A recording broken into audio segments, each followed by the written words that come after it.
dediquemos un par de minutos a preguntarles cómo les fue de fiestas patrias. Alguien que nos comente cómo lo vivió, si es que pasó algo, no pasó nada. Pues yo creo que es justamente interesante el hecho de que al menos en mi caso no pasara absolutamente nada. Digo, tampoco es como que en mi familia esté muy presente la tradición de celebrar las fiestas patrias, pero me parece interesante el hecho de que, pues, no sé, no siento que haya habido demasiado revuelo en general por el hecho de que no se haya festejado una celebración como esta. Mucho jolgorio, como dicen, ¿verdad?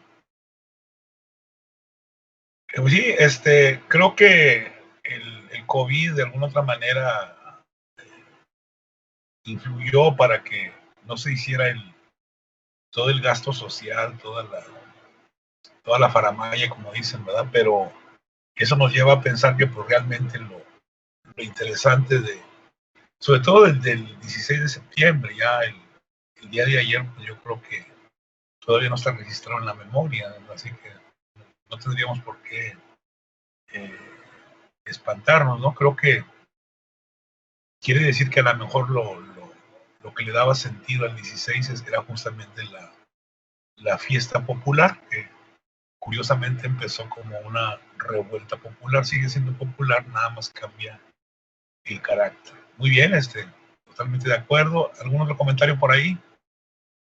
El día de ayer, ¿qué percibieron? No, nos falta un año para el bicentenario, entonces no sé, parecería que deberíamos estar muy preocupados, ya preparando cosas y con... Pues por ayer, de no haber sido por las publicaciones que puso usted sobre Iturbide en el grupo de efeméride, la verdad es que creo que hasta a mí se me hubiera olvidado qué día era. No, es que sí, eso puede ser alarmante, ¿no? O sea, no puede ser que estemos en una comunidad, porque si ustedes checan, no sé, por lo menos, como dicen ahí, Chilangolandia, otras regiones, pues hay por lo menos ahí intentos por decir algo, ¿no? Pero creo que ahora realmente una dieta así una dieta historiográfica muy intensa, ¿no? Yo creo que eso debe de llamarnos la atención, sobre todo a ustedes que se van a dedicar a la difusión, a la docencia, pues ir marcando una pauta ahí de que realmente la fecha que pasó ayer pues es importante, aunque no como nos la han contado, ni como creemos que, ni como otros han querido destacar. Creo que hay que verlo con hielo o con cierta precaución, pero tampoco es para que lo ignoremos, ¿no? O sea, todavía no llegamos a ese tema, ¿no? De hecho, hoy vamos a acercarnos un poco. Ya la próxima clase seguramente ya estaremos tomando cartas en el asunto de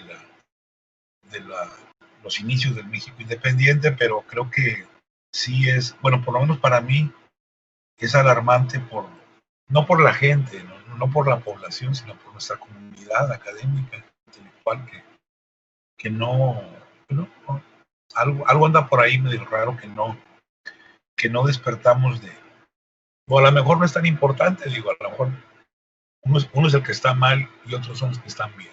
Muy bien, Arnoldo. ¿Por ahí otro comentario? Ya para entrar en materia. A ver las compañeras qué opinan de esto, cómo lo ven. Creo que en el caso de género es donde más se ha avanzado. Afortunadamente la historiografía es muy generosa y ya desde los últimos 10, 15 años se han multiplicado geométricamente los trabajos que destacan el papel de la mujer en la independencia.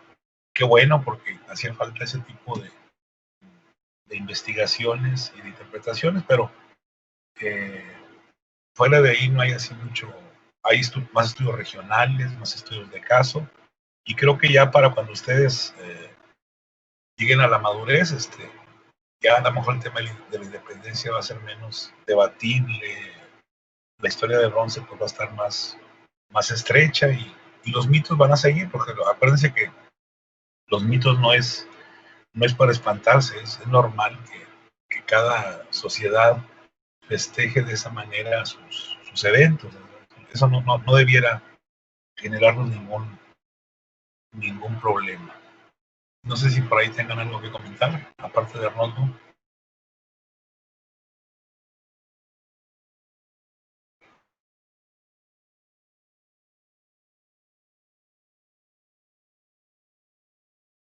Bueno, como vamos a interpretar el silencio colectivo y vamos entonces a entrar en materia.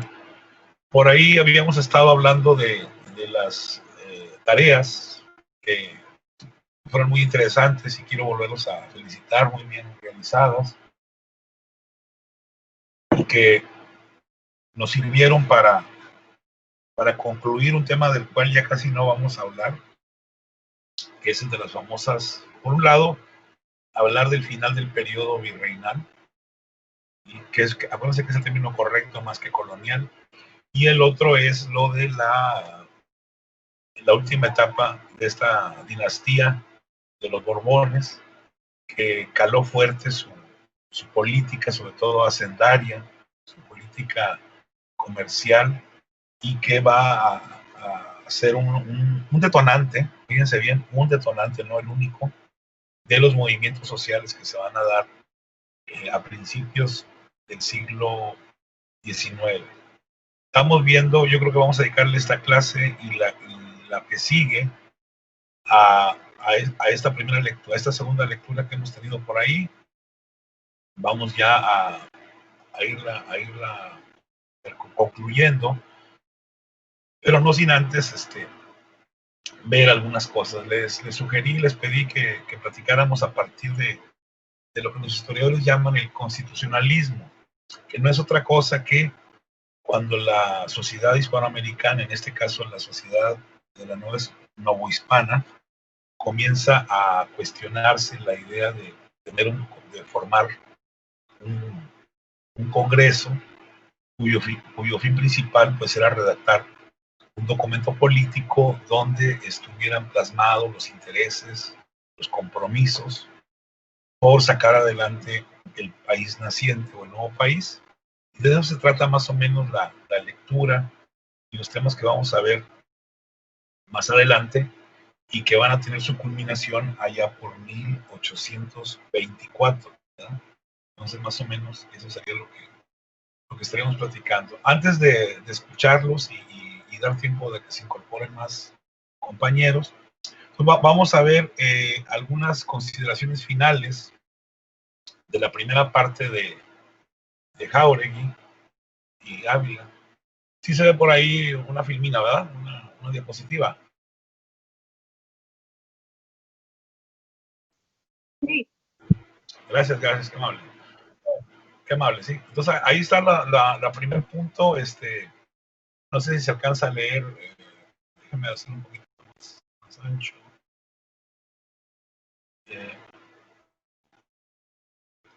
Ahí lo interesante es nada más concluir que estas reformas mencionadas beneficiaron a ambos sectores, pero en general fueron elementos de presión, ¿no?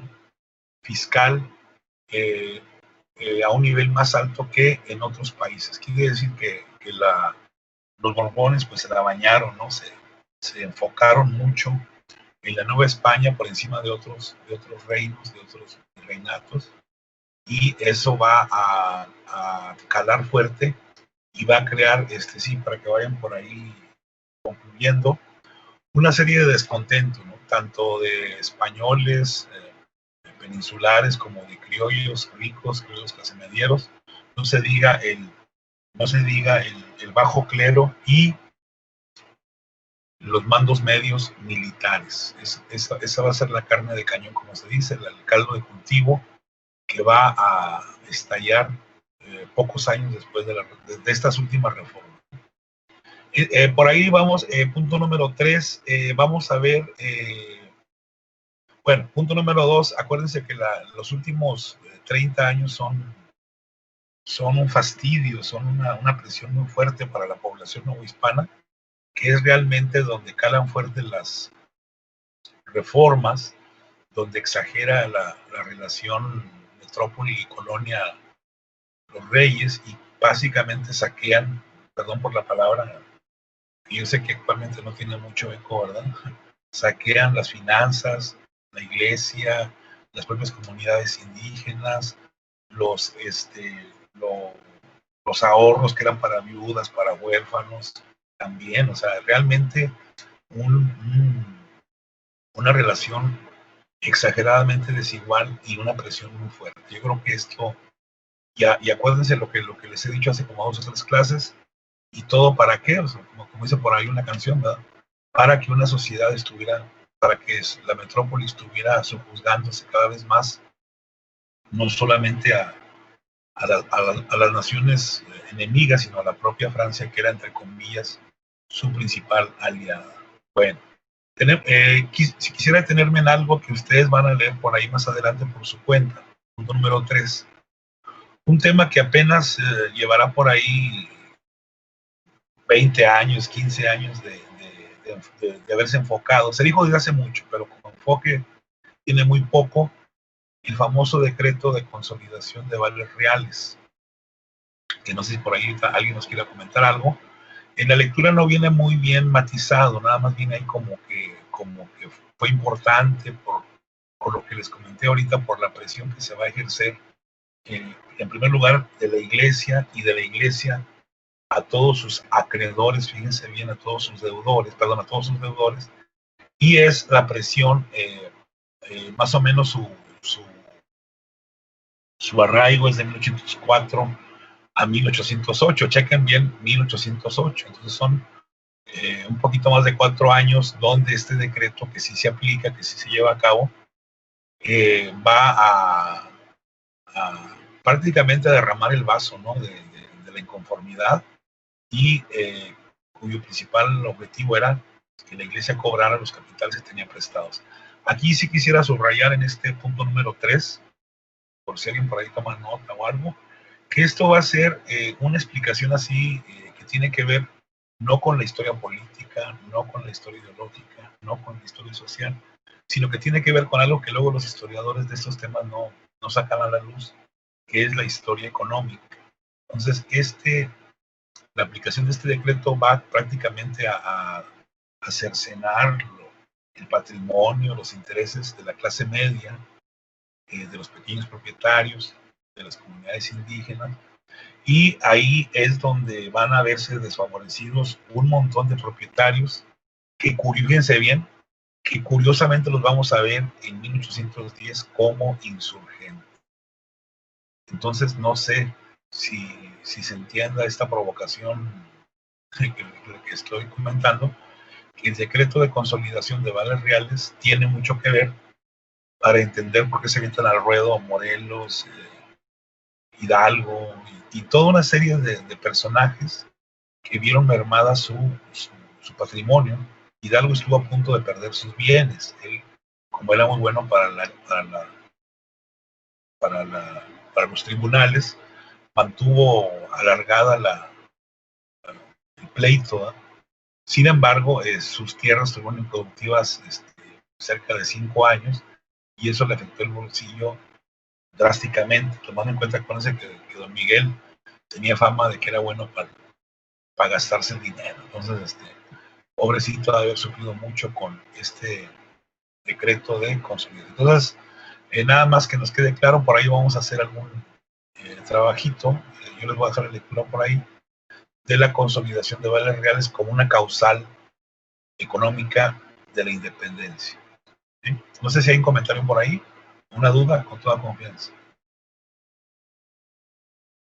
Bueno, en lo que se animan por ahí, entonces tenemos punto número 4, la ocupación francesa, ¿no? Y la presión financiera y militar sobre España. Ya dijimos, justamente la consolidación de decretos es derivado del compromiso que hizo España con Francia para proveerlo de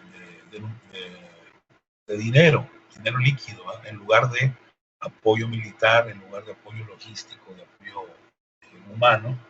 La idea era proveerlo de recursos económicos, y eso va a mermar mucho los ingresos en las colonias.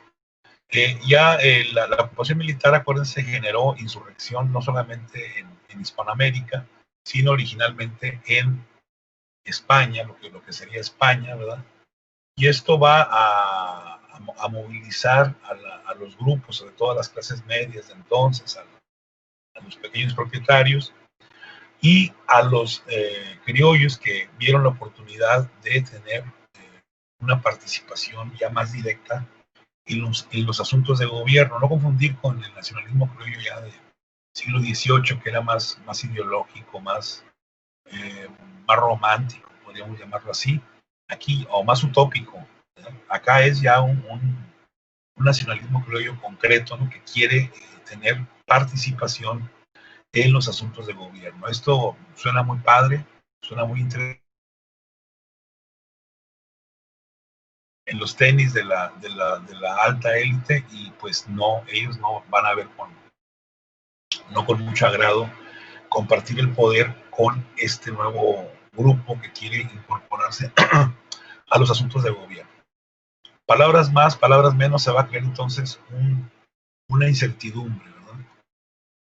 Hace algunas, 2, 3 clases hablábamos de los poderes fácticos, ¿verdad? Que son los poderes que en la realidad cumplen las funciones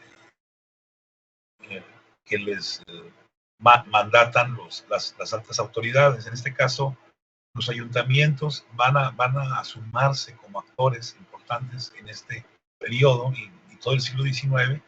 Son los que plantean ahí asumir el liderazgo mientras el rey por ahí está guardado, ¿no? Está secuestrado, y eso va a sonar muy bien. La palabra juntas es una palabra, ustedes que les gusta mucho la semiótica y todo eso, es un término que va a empezar a pulular, a escucharse en muchas voces, en muchos lugares. A lo mejor no se le da la misma interpretación, pero bueno, se habla de juntas. Entonces, acá también, igual que en España, se comienza a pensar en juntas, ¿verdad? Para organizarse mientras el rey estaba por ahí secuestrado. Vamos a encontrar ahí dos bandos. Las élites estaban representadas, acuérdense, por los comerciantes, México, Veracruz, por la audiencia, donde casi la mayoría eran españoles, y ellos tenían miedo, ¿no? De que el virrey tuviera tanto poder, y sobre todo, más que eso, que no refundara los compromisos contraídos y que no los tomara ellos en cuenta como el grupo dominante. Entonces, eso va a hacer que se formen por ahí dos bandos. Ya los compañeros lo explicaron por ahí. Y ya para ir terminando, entonces se da un golpe de Estado, como ya lo comentaron, y a la par de eso es importante que vayan ahí anotando. Se van tanto en España como acá, se van a establecer organismos, organizaciones ciudadanas, ¿no? En este caso la Junta de Sevilla, que va a jugar un rol al principio no muy favorable para los criollos. Ellos se autonombran, va a haber muchas juntas al principio, luego se pelean entre ellas por ver cuál es la buena. Eso no nos debe de espantar mucho. Actualmente, acuérdense que estamos viviendo algo parecido a nivel de partidos, ¿verdad? Entonces, eso expande todos los días. Entonces, la Junta de Sevilla es el elemento nuevo que quieren causar, pues, la liberación, en primer lugar, del país de España, y después crear un gobierno, un coaligado, una monarquía, pero ya con ciertos rasgos de república, sobre todo de una monarquía constitucional. Eso ya lo hemos comentado, ya lo estamos viendo ahí en historiografía con el padre Mier, así que hay por ahí elementos. Desde acá se va a ver con buenos ojos a los patriotas. Sin embargo, también algunos van a rechazar apoyarlos, darles su cobijo, porque también no crean, cuando hablamos de la Junta de Sevilla estamos hablando de la última punta geográfica de la península ibérica. Realmente el 10% del territorio estaba en manos de los revolucionarios, el otro 90% estaba controlado por los franceses. La lectura nos dice que ya, y esto es importante que los historiadores lo consideren, ya antes de Hidalgo ya las villas, las ciudades comenzaban a tener inquietudes por participar, por enviar gente a la Ciudad de México para de ahí hacer los nombramientos y que cada provincia, cada intendencia o cada región estuviese representada. Nuevo León también por ahí mandó un par de gentes, ahorita no tengo los nombres a la mano, pero para que vean que acá también se interesaron por aquello de que acá no hubo nada, ¿no? Acá estábamos trabaje y trabaje como si. Bueno. Ya el golpe de Estado lo hemos hablado por ahí tenemos a los dos virreyes, al depuesto y al gandul, como dicen, ¿verdad? Al que se impone por algunos meses.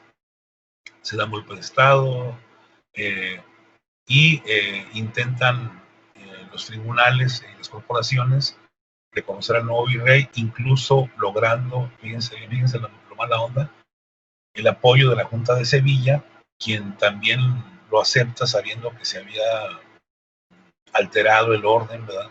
Que se había violentado los compromisos políticos, ella con tal de tener el reconocimiento de las colonias. Entonces ya quiere decir que los subversivos de por acá habían empezado mal, ¿no?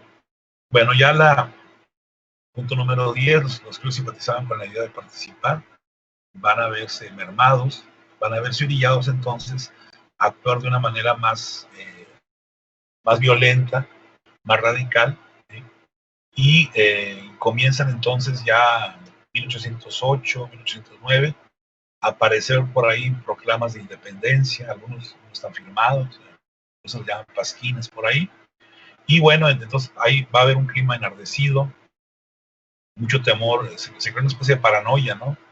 De caer en manos de Napoleón, y comienza entonces las famosas denuncias de conspiraciones, donde van a aparecer muchos personajes, incluso españoles peninsulares, o sea, gente rica que veía con buenos ojos el cambio, van a comenzar a ser denunciados, va a haber juicios, el Archivo General de la Nación está lleno de documentos que habían formado parte de la Inquisición, donde se denuncia a mucha gente, incluso mujeres de dinero, mujeres ilustradas, que se habían prestado, ¿no? Para apoyar a los conspiradores, que habían prestado su casa, sus bienes para apoyar este tipo de movimientos.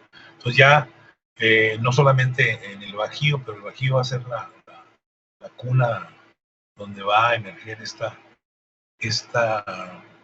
revolución, vamos a llamarlo así, en contra de un poder que no se abre, que no quiere compartir el poder. Y bueno, ahí comienza entonces la guerra contra los gachupines, que no son otros más que los españoles, que supuestamente están apoyando a Napoleón, ojo, ¿no? Y que están, acuérdense que ahí va a venir la propuesta de que acá en Nueva España se venga no solamente el monarca, sino también el papa, algo parecido como había sucedido en Portugal. Entonces aquí quién sabe si lo mismo qué hubiera pasado si se hubiera dado ese fenómeno, ¿verdad? Eso no quiere decir que los insurgentes hayan dicho que aquí andaba Fernando VII, un poco para también explotar el sentimiento que podríamos llamar, el sentimiento de adherencia de los grupos indígenas, ¿no? Que a su manera y en su forma de ser respetaban y, según se dice, hasta amaban, ¿no? A los monarcas porque les habían dado protección, tierras, y, entre comillas, buenos tratos, nada más que eso era en el documento, en la ley. Ya en la realidad pues era otra cosa. Entonces yo ahí le iría dejando, ya me extendí demasiado. Entonces ahora vamos a hablar del constitucionalismo. Yo por ahí no tuve tiempo de leer, así que no me hice nada. Para ver entonces, acuérdense que la participación es importante. ¿Qué podríamos ir hablando? Ya dejé abierto lo de las juntas, lo de la representación, y hay ahí un desbalance y una serie de desajustes en la sociedad que va a concentrarse la atención en dos áreas, no sé si me explique. En primer lugar, esta organización del nuevo país, del nuevo Estado en las juntas de Sevilla, que va a traer como consecuencia la Constitución de Cádiz, cerca de ahí del mismo puerto. Y lo otro es la insurgencia. La insurgencia, acuérdense que son varias etapas. Si hablamos de personas, tendríamos que distinguir la insurgencia que enarbolaba Hidalgo y después la insurgencia que va a enarbolar López Rayón, pero sobre todo Morelos, pensando en que se pueda hablar que son dos momentos o si no es un solo momento, pero eso ya vamos a dejarlo al debate, vamos a verlo con los datos y con los acontecimientos, ¿no? Ahora sí, no sé quién quiera apoyarnos, quien quiera ilustrarnos.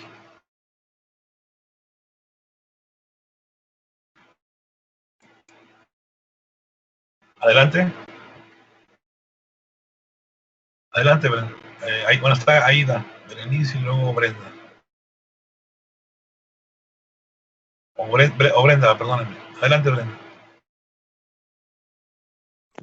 Bueno, en la lectura hay una parte que me llamó mucho la atención en la que mencionan que algo que les faltaba mucho a los insurgentes era una unidad y una organización, porque cada líder se enfocaba más en que solamente su gente y Sí. pues como en cada conflicto vemos que a pesar de que se busca idealizar que cada bando luchaba por una igualdad y se idealizan, la verdad es que muchas personas no sabían ni qué onda y nada más estaban ahí buscando beneficio para sí mismos, de ambos lados.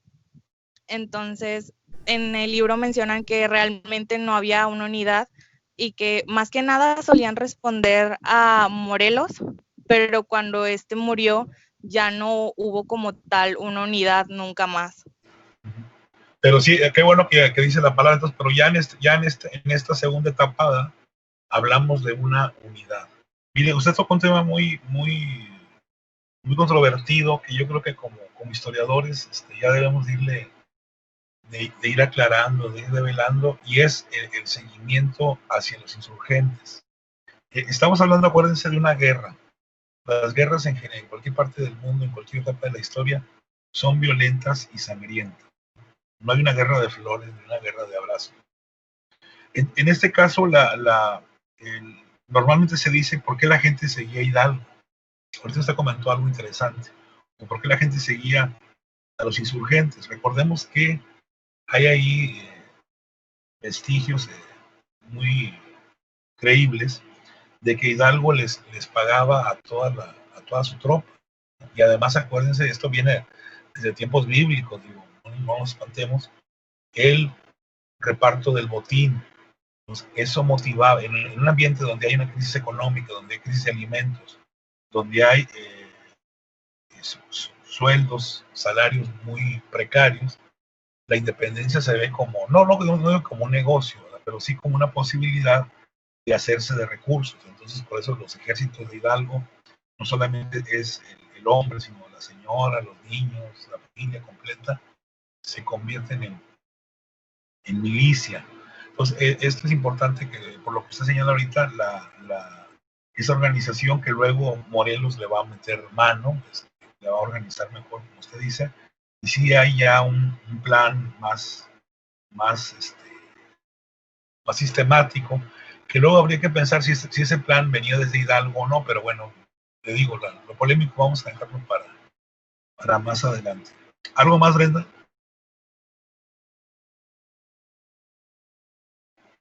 Pues lo que usted menciona de que, pues básicamente no es como que todos pensaran o que se viera que era una forma de ganar dinero, pero pues igual si había la oportunidad en una situación de crisis no le iban a dejar pasar.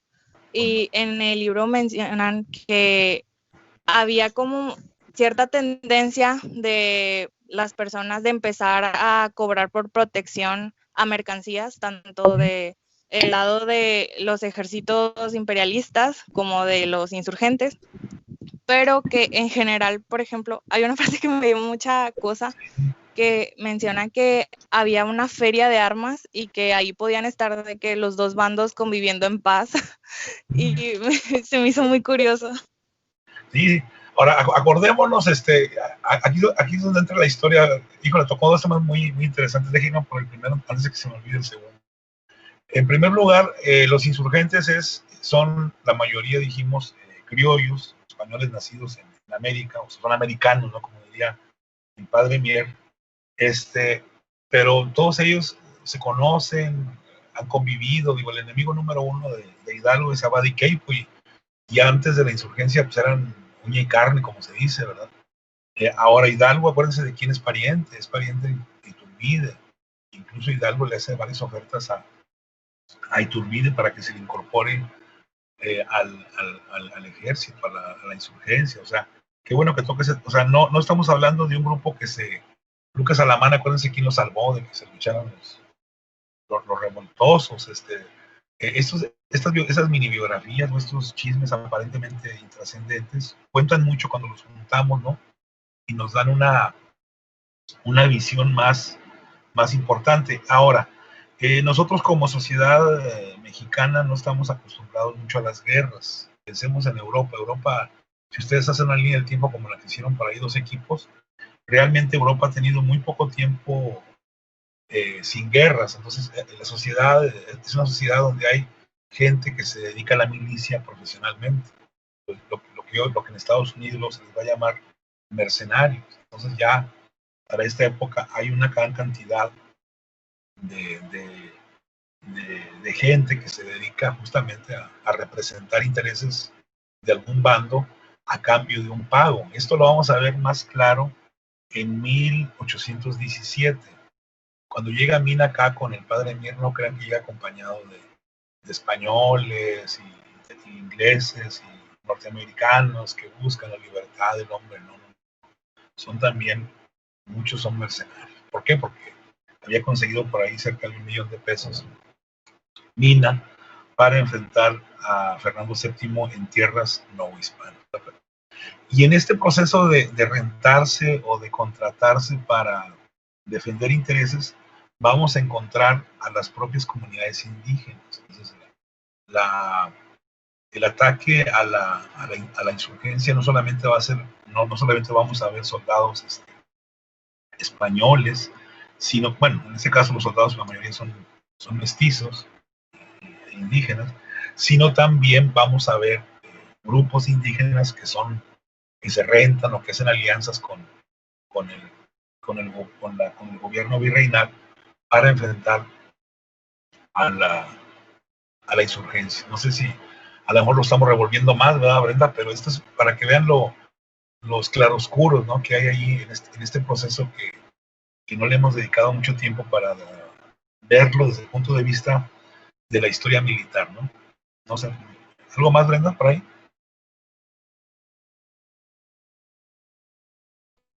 Creo que no. Voy a dejar que mis otros compañeros también digan lo que les llamó la atención. Muchas gracias. No, muy bien, gracias a usted porque sí tocó ahí 3 temitas que había que platicar, ¿no? Adelante, Arnoldo. Continuando con, bueno, lo que quería era complementar un poco lo que dijo Brenda. A mí cuando estaba leyendo la lectura en cierto punto hasta me pareció que era más una especie de, por así decirlo, de conflicto de caudillos, más que un intento de rebelión.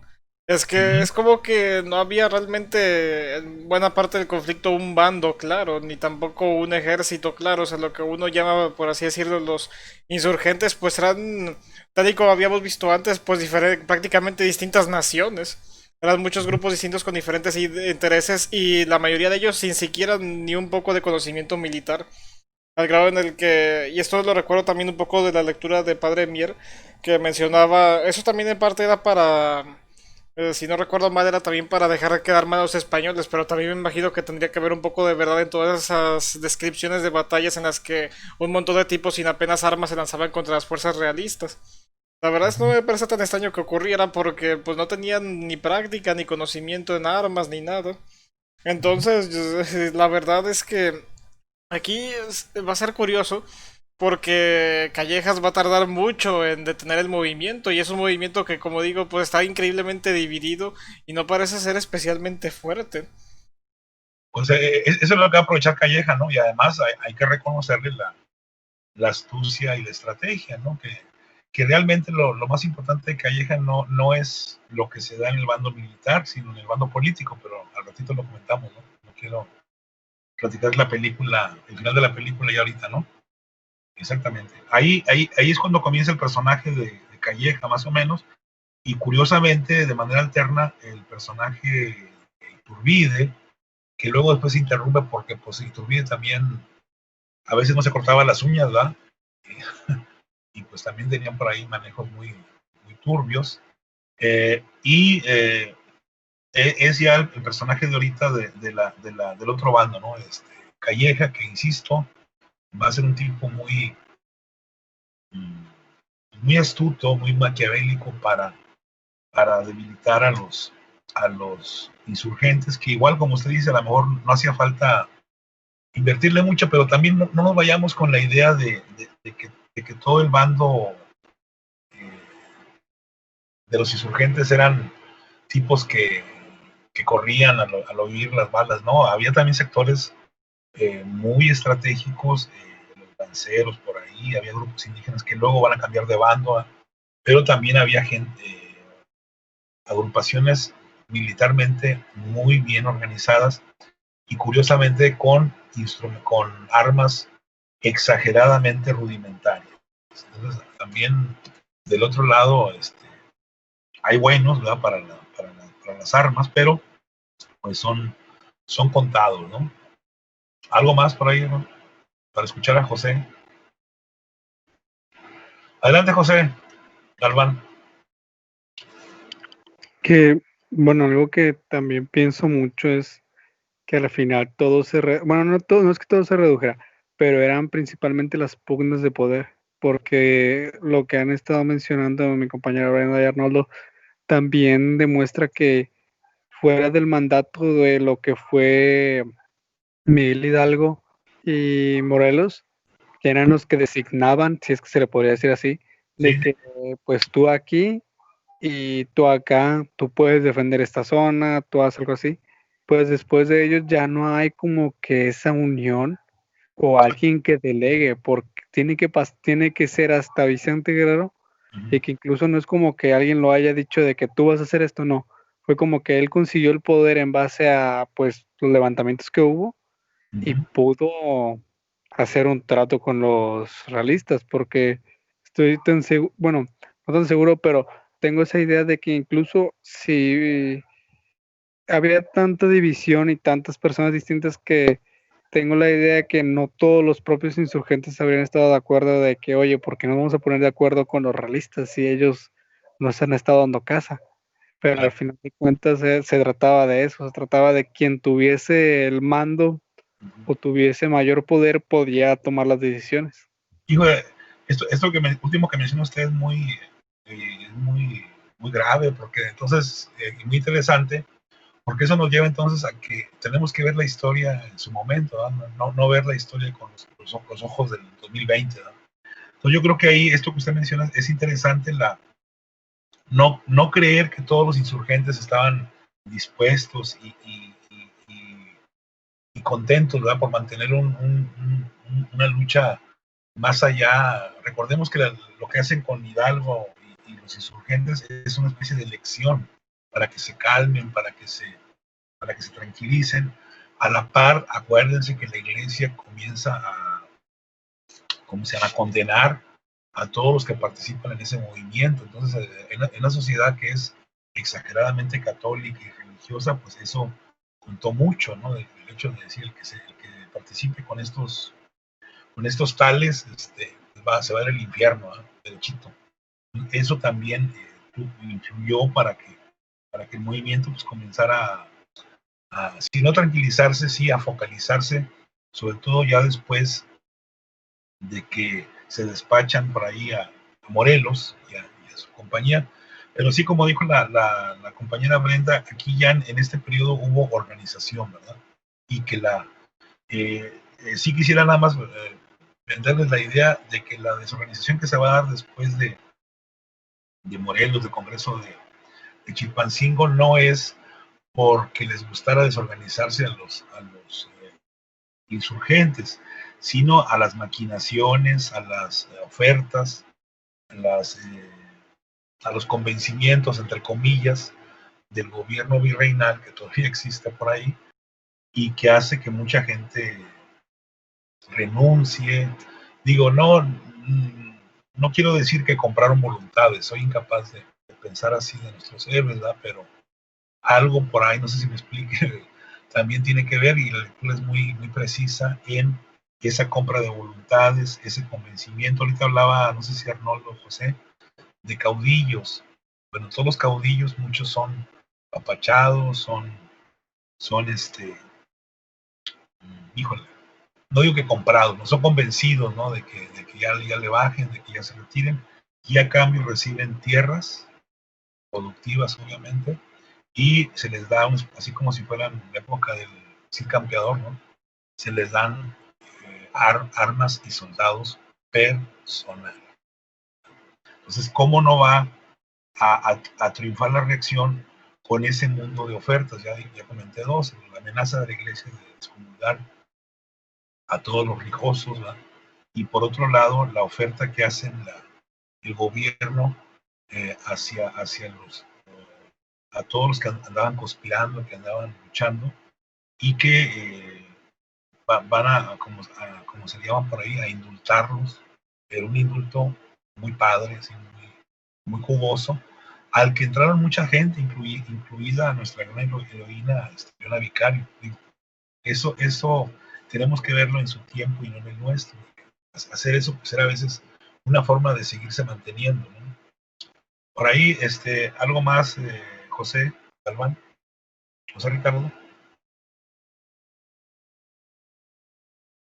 Pues solo algo rápido sobre lo que usted mencionaba, que sí, también no es como que hubiese una forma en la cual organizarse todo, no había una comunicación o mensaje, no digámosle así como ahorita en la actualidad, pero por lo menos las cartas obviamente iban a durar su tiempo, y los campos o las carreteras pues estaban minados de bandidos. También es como se mencionaba, se cobraba para entrar a tal zona o se cobraba para protegerte, porque pues al final de cuentas todos necesitaban dinero de alguna forma, ya sea para uso propio o para financiarse en la guerra. Se parece actualmente a un grupo, ¿verdad? Y eso lo va a retratar una persona, un personaje muy importante de la marquesa Calderón de la Barca, cuando va a hablar ahí de los bandidos, ¿no? Y dice, el capitán de los bandidos no es otro que Santa Anna, ¿no? Eso nos recuerda, no sé qué, algo que pasó acá en México en 2010, ¿no? El gobierno, o algunos gobernantes tienen que ver con los malos de la película, pero bueno, eso ya es 2010, ¿verdad? 2020. Muy bien. Entonces, por ahí estaba pidiendo la palabra alguien por ahí más.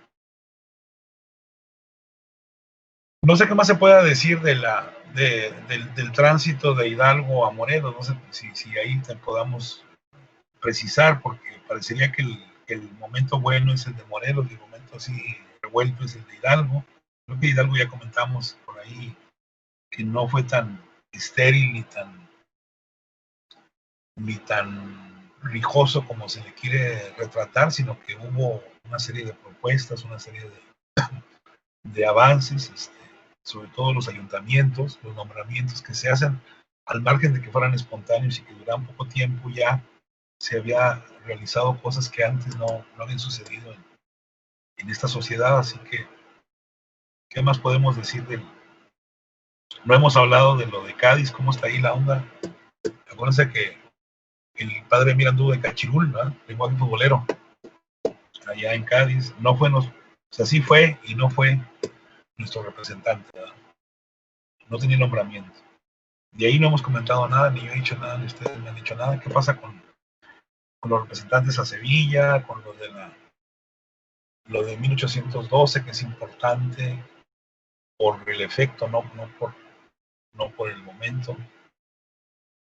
Ahí ayúdenos por ahí.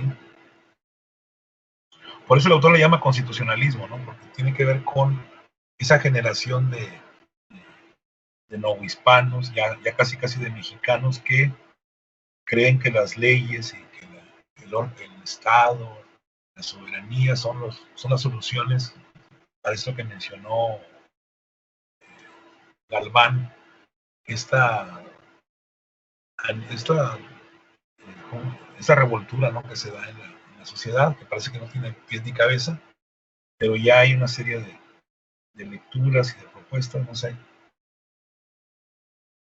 qué decir de esto de Cádiz, de la Constitución, del 12, los mexicanos que participan ahí, el trato que recibimos de las juntas de Sevilla por allá. Todo eso me interesa para fines de examinación también, ¿eh? A ver qué nos pueden decir.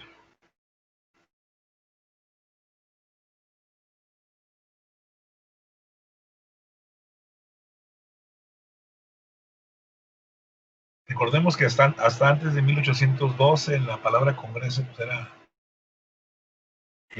una palabra, un concepto no muy conocido, era letría muerta, entonces ya a partir de ahí, recordemos que en ese punto el norte juega un papel importante, personajes ya como el que estamos viendo en la historiografía, pero también por Miguel Ramos Arizpe y otros personajes que van a participar de manera entusiasta en esta Constitución de Cádiz, que para muchos es la primera Constitución que tenemos, para otros no. Pero bueno, mientras no platiquemos de ella, pues cómo vamos a debatir, ¿no? Adelante, Emerson.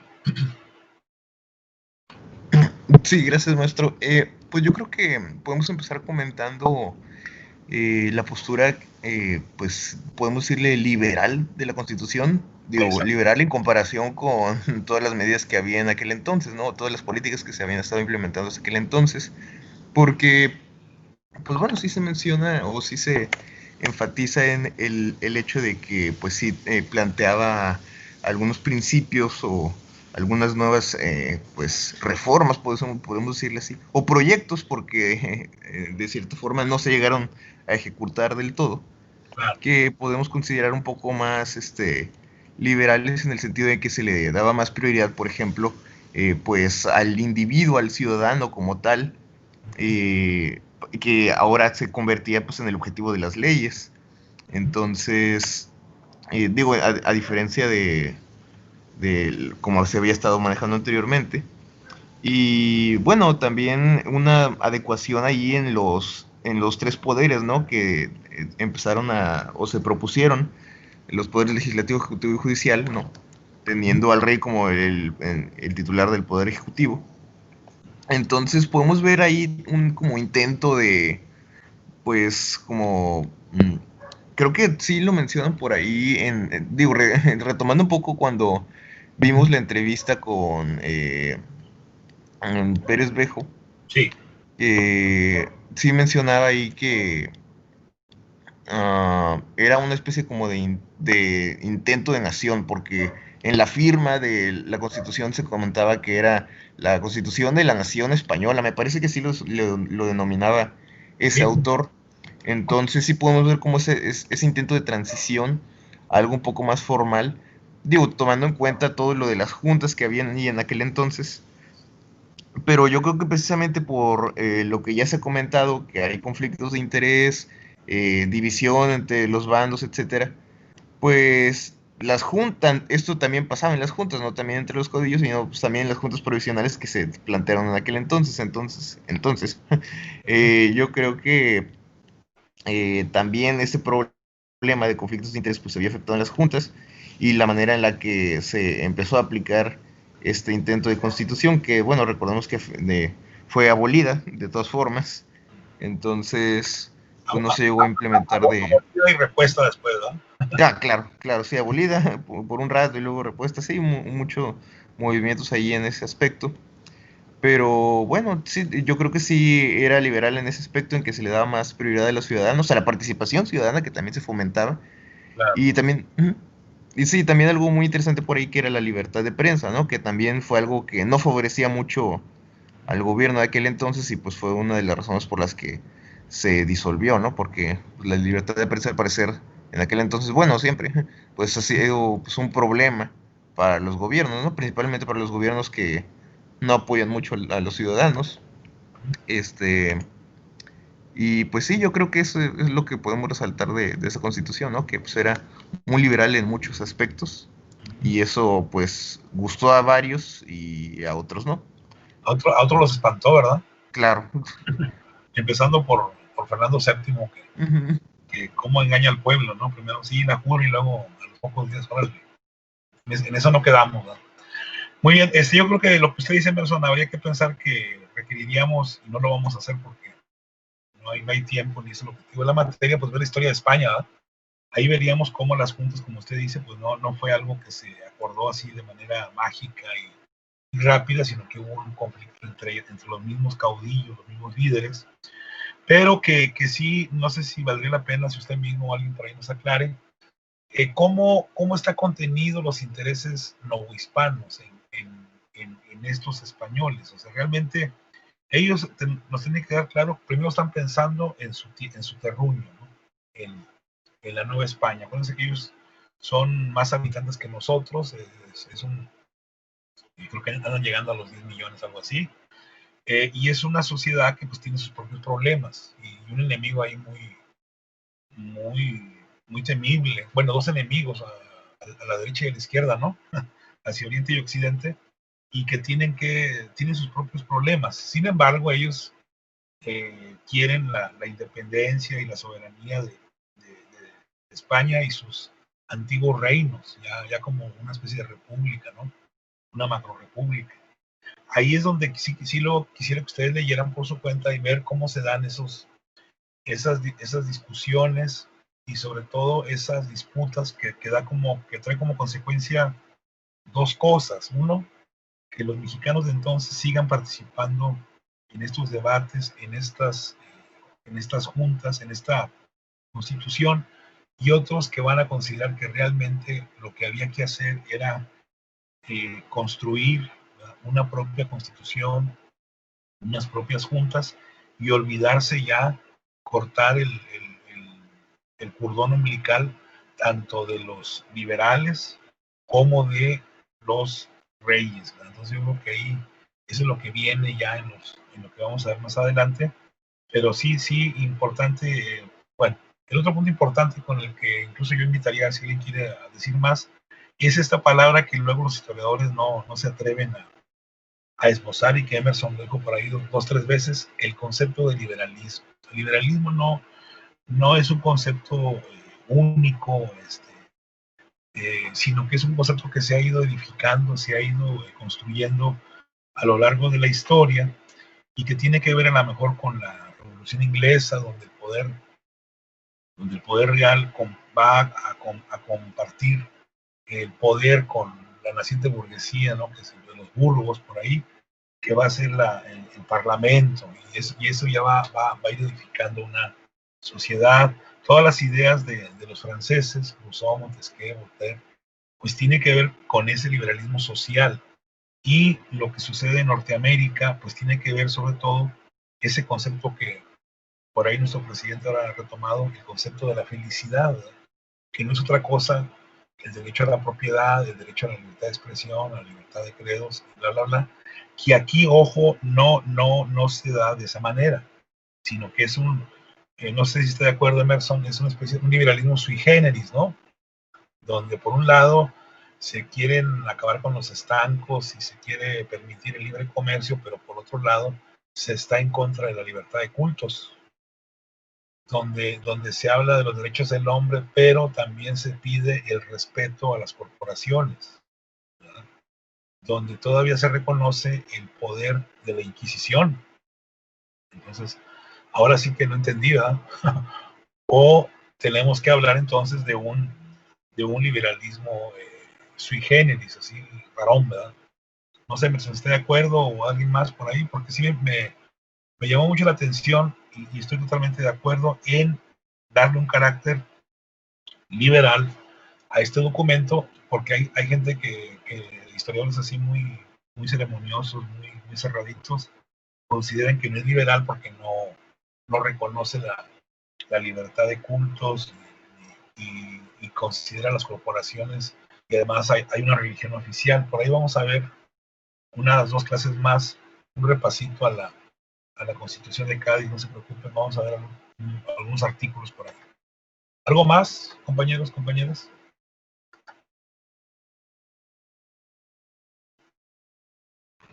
Pues yo creo que sí, o sea, estoy de acuerdo con usted porque, digo, es lo que mencionabas hace un rato, que podemos considerar que era un liberalismo, pero un liberalismo de aquel entonces, ¿no? Era liberal para su tiempo. Entonces, porque bueno, obviamente si comparamos ese liberalismo con el liberalismo que nosotros, o el concepto de liberalismo que tenemos nosotros actualmente, o el neoliberalismo también, pues obviamente va a ser algo completamente distinto, y de acuerdo a estos parámetros, pues no sería algo muy liberal que digamos, pero de acuerdo a lo que se había manejado en aquel entonces, pues yo creo que sí podemos decir que era una postura liberal, sobre todo por lo que usted bien mencionaba hace rato de comparar, o mejor dicho, analizar el pasado tomando en cuenta el pasado, no el presente.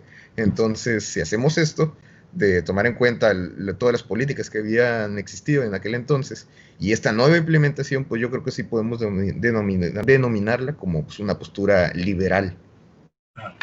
Y sobre todo que recordemos que la Revolución Francesa, ya después de que se ejecutan a los propios ejecutores, adquiere otro carácter más abierto, donde se reconocen algunas instituciones que habían sido condenadas. En el caso de Norteamérica, recordemos que cuando se jura la Constitución y somos el pueblo, hay esclavos, ¿verdad? Y se pregonan los derechos del hombre y la obligación que tiene el Estado de cumplir la felicidad del ser humano, y tienen más de 1 millón de esclavos. Entonces, ahora sí que le digo, entonces, ¿de qué estamos hablando? Justamente entonces, como historiadores, estamos obligados a entender las circunstancias, ¿no?, de esa sociedad y no caer en contradicciones que son de nosotros, no de ellos, ¿no? Nosotros como analistas creemos que 2 más 2 es 4 y no necesariamente es así. El liberalismo de esta época pues, es un liberalismo cambiante, adecuado a cada sociedad, lo cual no implica que no haya tenido tintes liberales, como lo vamos a ver más adelante. Yo creo que muy bien esto que usted señala, Emerson, para entender entonces el carácter. Entonces, esto nos lleva entonces incluso a que muchos dicen que el padre del liberalismo pues, fue Hidalgo, ¿eh? Y eso lo van a destacar por ahí los historiadores del 19, pero ya es pues, cada quien su conocimiento, su ignorancia, pero bueno, en Hidalgo también vemos algunas ideas que tienen que ver con el liberalismo y que no es gracioso ni es accidental. Recordemos que el cura Hidalgo es un gran lector, es uno de los mejores lectores de lo que está pasando en el mundo. Él lee en francés por lo menos y ha leído a todos los liberales españoles que comienzan a hablar de la tierra, de la pequeña propiedad, del reparto, y entonces no es un tipo que se le ocurren las cosas porque es muy brillante, sino que tiene que ver con una lectura que él ya tiene, ¿no? Muy bien. Entonces, algo más sobre esto del constitucionalismo, que creo que habría que decir por ahí 2 o 3 cosas más.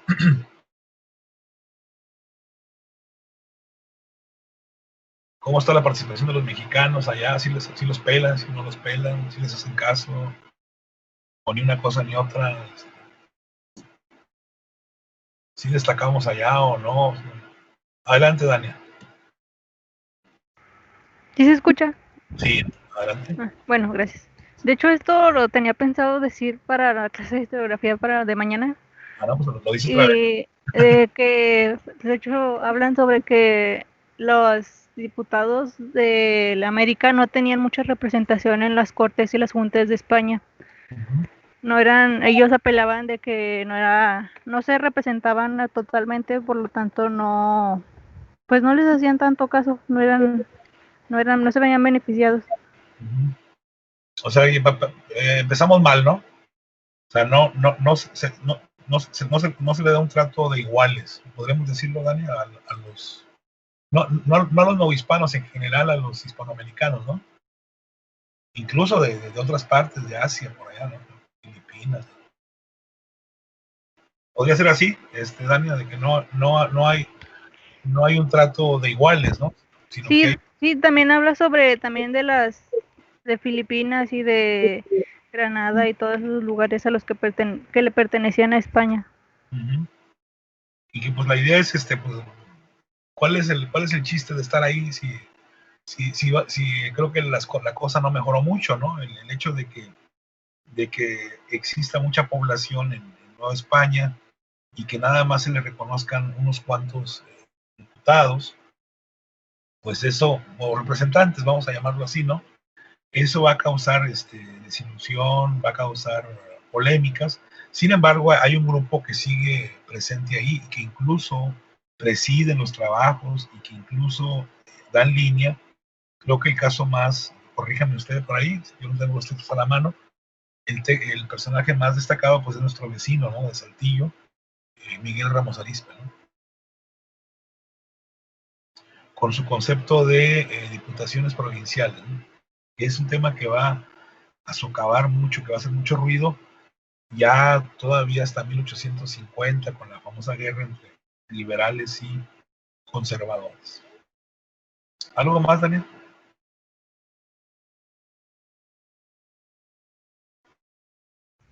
No, eso es lo que quiero dejar para mañana. Ok, mañana seguimos con el tema. Okay.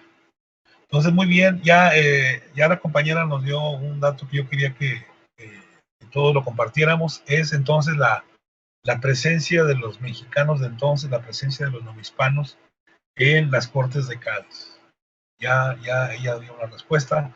Creo que habría que decir por ahí un par de cosas más, así que si alguien quiere comentarnos, ¿cuál es el papel que van a jugar? Ya dijimos que sí nos pelan, pero nos ven como plato de segunda mesa, ¿no? Nos ven así como que segundones.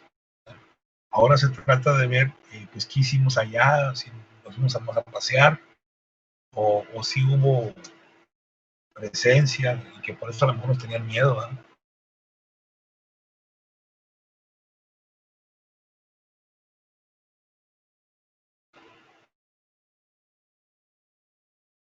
Para pasar entonces a una buena conclusión. A ver, por ahí ayúdenos. ¿Qué hacen los novohispanos allá? ¿Pierden el tiempo nomás en lugar de hacer la revolución acá? ¿O cuál fue el chiste de estar allá? Acuérdense que la Constitución se jura también en lo que hoy es el Zócalo de la Ciudad de México. De ahí que se le llame Plaza de la Constitución. Uno pensaría que es por el 17, ¿verdad? O la del 54. No, ahí se juró la Constitución de Cádiz.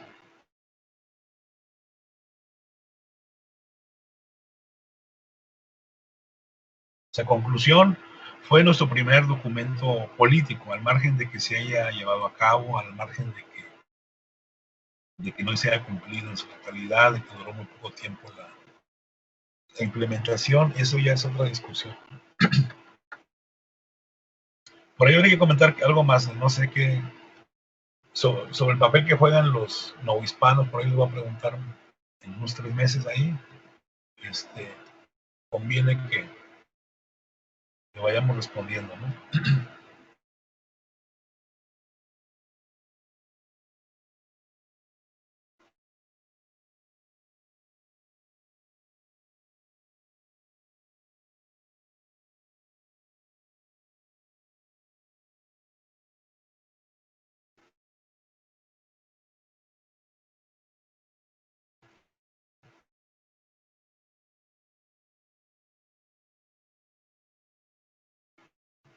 Adelante. Sí leyeron, ¿verdad? Porque no.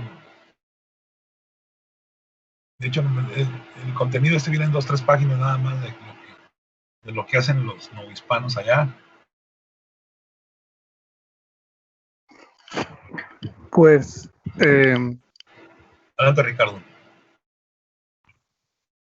ahí no me acuerdo bien quién era Ramos Arizpe, creo que eran 3, era una comitiva de 3, que incluso Un yucateco, ¿no? Por ahí. Padre Mier también se les junta, bueno, Él era cachiruela, acuérdense. Nadie lo nombró. pero pues ahí más allá de la deliberación de la Constitución también pedían mayor representatividad, pero les daban largas. Recuerdo que los textos mencionaban sobre la necesidad de querer, como mi compañero lo mencionaba, la necesidad de querer más participación, pero simplemente no se las daban. Sin embargo, pues para ellos ya era un logro que la mera Junta Española, lo más alto que había en ese momento, pues porque el rey estaba en condiciones poco favorables, pues estuviera diciendo que querían a representantes de América. También, pues otra de las cosas que estuvieron haciendo es que consiguieron, no me acuerdo si eran una especie de, es que después de las juntas se hizo una nueva organización para los lugares, que Sí, no me acuerdo, hay una nueva organización interna en México. pero no me acuerdo, le diría juntas, pero no me acuerdo cómo era, cómo se llamaba, que hacía que los pueblos o que los lugares en la Nueva España tuviesen mayor representatividad, porque por esa nueva tipo de organización ya había formalmente, pues digamos así, algún regidor, pero una zona, y esos propios regidores pues eran, se podían hacer como presidentes municipales, si es que le podemos pensar así en la actualidad. Que eso, no sé si usted está de acuerdo, era muy radical para su tiempo, ¿no? Si ahorita lo vemos así como algo muy natural, ¿verdad? Así como que Sí. No, eso en su momento es algo muy, muy revolucionario. Y eso es una propuesta de Ramos Arizpe, ¿no? Las diputaciones provinciales, ¿no? Que es yo creo que y además de que ellos presiden algunas comisiones en España, yo creo que el papel que hacen los americanos, pero sobre todo los mexicanos, es digno de destacarse, ¿no? Sí, adelante, Ricardo.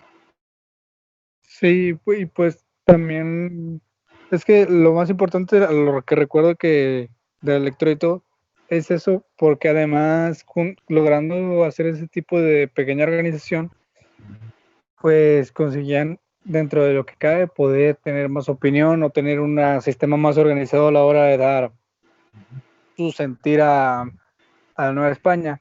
Lo único malo, a mi punto de vista, es que las naciones de indios o los grupos indígenas ya no tenían esa representatividad y tenían que irse directo al regidor con el que estaban.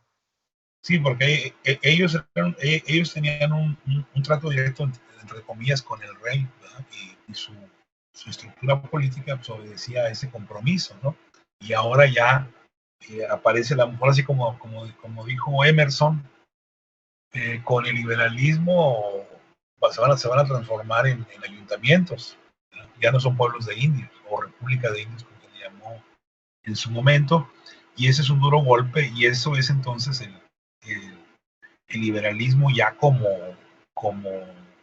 una estructura política. Entonces, vean lo que va pasando.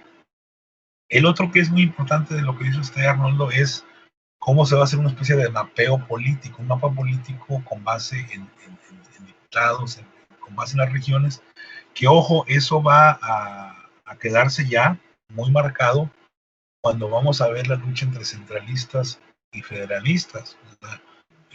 Vean cómo la Constitución de Cádiz a lo mejor no nos benefició mucho en el corto plazo, pero sí va sentando las bases para una sociedad una sociedad política más culta, más avesada, más enfocada en los temas de la política, en este caso, como diría Emerson, de la política liberal, ¿no?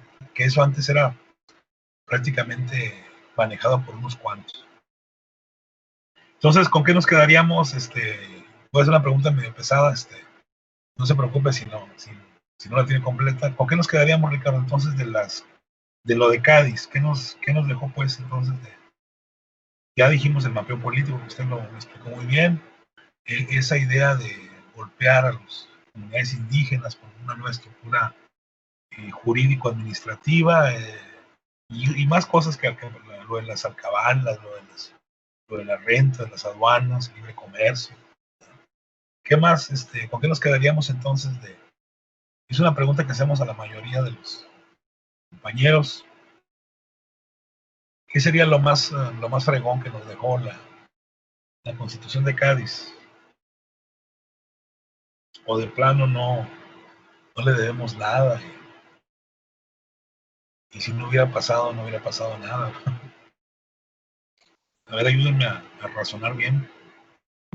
Yo diría que nuevo sentido que se le daba a lo de ser ciudadano, porque recuerdo que a todo, la Constitución hablaba que todos los que estuviesen, más bien, todos los que hubiesen nacido, a excepción de los esclavos africanos, si no me equivoco, que se les discriminó, todos los que hubiesen nacido en territorio español automáticamente eran españoles, más allá si eras un indio, si eras un indígena, criollo, etcétera, etcétera, todos eran ciudadanos, pero bueno, ya ser ciudadano español era diferente a ser un español peninsular, solo como una acotación. Y eso fue a raíz de los debates, ¿no? O sea, no fue algo que lo pusieron por buena onda, ¿no? Sino que fue a partir de debates muy intensos. Entonces, eso que luego va a ser retórico en algún momento, pero bueno, ahí está ya señalado entonces eso. Muy bien, pues esa es una respuesta muy ligada a lo que te estoy preguntando. De hecho, es una, ¿cómo le diría? Un resultante de lo que quisiera que me respondieran. Muy bien, totalmente de acuerdo. Nada más que nos quede claro que esto que dijo el compañero Ricardo es producto de un debate intenso entre los novohispanos, los hispanoamericanos, contra los legisladores españoles, que ellos quieren tener el sartén por el mango, como se dice, ¿no? Alguien diría que todos nos quieren explotar, ¿no? Nos explota el rey y ahora los parlamentarios, ¿no? Y esto que dijo, muy importante, el concepto de ciudadano, ¿no? Ya no somos súbditos del monarca, ahora el súbdito es él. O sea, la soberanía radica, como dirían por ahí los franceses, en el pueblo. Y que los norteamericanos lo van a trabajar bien bonito con eso de que somos el pueblo, ¿no?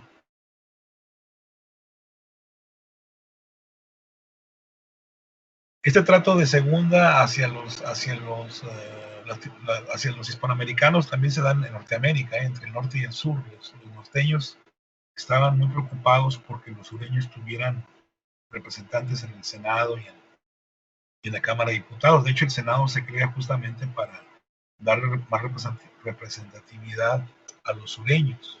Acuérdense que el Senado representa a los estados y la Cámara de Diputados representa a los ciudadanos. Son dos tipos de representaciones diferentes. Ya lo vamos a ver acá en la Constitución del 24. No se apuren por estos vericuetos. Bien, nos quedan por ahí, ya nos pasamos 10 minutos, pero no le hace. Sí quisiera entonces que cerráramos bien la clase con qué nos quedamos de Cádiz, qué fue realmente lo más trascendente. De 10 cosas, ¿cuál sería la número 1 que nos quedó? Ya Ricardo esbozó buena parte de la respuesta, pero yo quisiera que la manejáramos en otros términos más generales, ya para irnos ya a la clase que sigue. Anímense, ¿quién de lo que entendieron por ahí? El autor sí lo dice ahí textualmente, pero uno también lo puede intuir. Digo, los autores. ¿Con qué nos quedamos de Cádiz? Adelante, Brenda. Bueno, no sé si la respuesta sea correcta, pero esta es una interpretación. Creo que es como un precedente que quedó muy implantado en la conciencia de las personas, que les decía que no todo era como se los habían planteado a través de los años, que de verdad ellos podían ser iguales y tenían los mismos derechos que los demás. Entonces, cuando la abolen, crea un descontento social que de verdad desencadena toda una serie de eventos, y pues por esto es que es muy importante. No, pues ahora sí que nadie lo pudo haber dicho mejor que usted. Muy bien, esa es la respuesta. Voy a permitirme decirle en otros términos, pero hay cuenta que la misma gata, pero remolcada, como dice. Lo que nos deja sobre todo la Constitución de Cádiz, y lo voy a decir muy despacio para que por ahí se les quede más marcado, es que va a generar algo que no prácticamente era exótico, desconocido en América, bueno, olvidémonos de América, vamos a enfocarnos en la Nueva España, en el mundo novohispano, y era justamente el trabajo parlamentario. O sea, los mexicanos de entonces no estaban acostumbrados a organizar debates, ni a organizarse en representatividad, ni estaban acostumbrados a formar grupos, órganos políticos reconocidos, y además donde hubiese un proceso de selección, de elección, de debate. Eso es lo que nos va a dejar como corolario, como efecto, haber participado en los debates y haber estado representados en la Constitución de Cádiz. Repito, la experiencia parlamentaria, o sea, el saber cómo hacer juntas, cómo llevar un orden del día, cómo nombrar comisiones, cómo representar a los diputados con base en cierta cantidad de habitantes, qué tipos de habitantes podían contabilizarse, los que ganaban tanto dinero, los que tenían propiedades, los pobres sí, los pobres no. Toda esa madeja de, ¿cómo le podemos llamar? De disquisiciones, de paja, ¿no? Toda esa paja la vamos a aprender justamente por haber estado en estos debates. No sé si por ahí, Brenda, sí, adelante.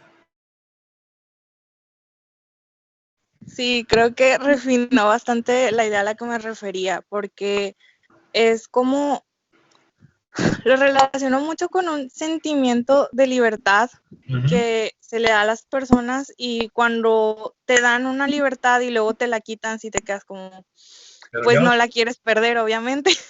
Ya no se pierde, ¿verdad? Exactamente. Sí, ya no se pierde. Yo usando un lenguaje así cibernético, diría que es un formateo, ¿no? La sociedad se va a formatear, aunque sea la clase media, aunque sean los criollos, aunque sean 100,000 habitantes, no le hace. Esto que usted dice, lo que se tiene ya no se quiere perder, y justamente esa es la semilla, es lo más sólido que vamos a ver para explicar entonces nuestro primer congreso, nuestra primera constitución ya mexicana, ¿no? Propiamente mexicana, y los grupos de poder que se van a formar entonces, que van a estar alentados por las élites y por un sector por ahí que luego va a aparecer y que a muchos les gusta mucho leer, las famosas logias masónicas, y toda una serie de lecturas que van a aparecer, pero que bueno, me da gusto, Brenda, que hayamos cerrado con su idea, y estoy totalmente de acuerdo. Lo que nos va a dejar es experiencia parlamentaria. ¿Está bien?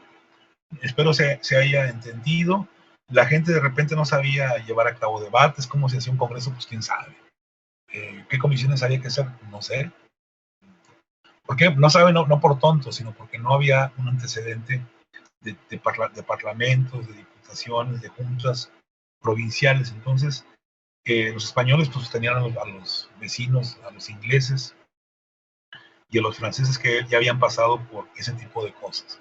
Así como ustedes hoy en día van a un congreso de estudiantes y hay toda una estructura de gobierno, órganos de poder, representatividad, eso se crearon por ahí los primeros 5 encuentros de estudiantes, y hoy en día pues ya todo el mundo los ve como algo que siempre estuvieron ahí. No, se tuvo que inventar.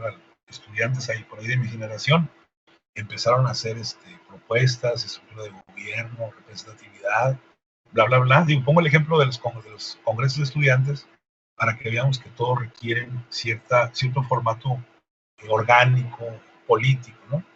Muy bien, pues yo creo que con eso, yo en lo particular me doy por bien servido de que hayamos llegado a esa conclusión, y seguimos con el tema del constitucionalismo, la etapa ya propiamente nacional, y terminar esta lectura, y luego comentamos lo de los vales por ahí, y otro tema, y lo de la Constitución de Cádiz. Van a ser los temitas que vamos a ver de manera marginal, de manera apartada, cada quien por su cuenta, pero eso lo platicamos más adelante.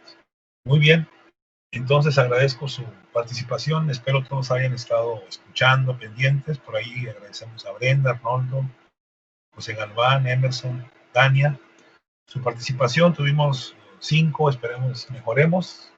Si no, aquí nos vamos a parecer a la Constitución de Cádiz, ¿no? Vamos a dejar fuera, marginando a muchos compañeros, y de eso no se trata, ¿no? Bueno, gracias y nos vemos mañana a ver cómo nos va con el Padre Miguel. Gracias por su asistencia. Cuídense. Gracias, maestro. Hasta luego. Que tenga lindo día. Igualmente, cuídense mucho.